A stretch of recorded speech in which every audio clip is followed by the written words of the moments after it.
நாம் இப்போ இந்த வீடியோவில் வேர்க்கடலை சட்னி எப்படி பண்ணலாங்கிறத பார்ப்போம். கடாயில் எண்ணெய் சேர்த்துக்குங்க. 2 பல் பூண்டு, 1 பச்சை மிளகாய், ஜீரகம், கருவேப்பிலை சேர்த்து வறுத்துக்குங்க. புளி சிறிதளவு சேர்த்துக்குங்க. வறுத்த வேர்க்கடலை சேர்த்து தேவையான அளவு உப்பும் சேர்த்து ஆஃப் பண்ணிக்கிடுங்க. அடுப்பை ஆஃப் பண்ணி ஆற வச்சுக்கோங்க.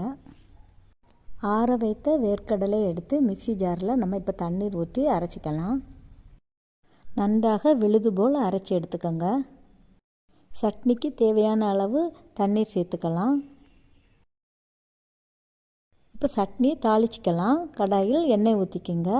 கடுகு, காய்ந்த மிளகாய், கருவேப்பிலை, காயப்பொடி சேர்த்து வதக்கிக்கோங்க. வதக்கி இப்போ நம்ம அடுப்பை ஆஃப் பண்ணிக்கலாம். அரைத்து வைத்துள்ள வேர்க்கடலையை இப்போ நம்ம இதில் சேர்த்துக்கலாம். ருசியான வேர்க்கடலை சட்னி ரெடி. இட்லி தோசையுடன் சாப்பிடலாம். இதே போல் செய்து பாருங்கள். தேங்க்ஸ் ஃபார் வாட்சிங்.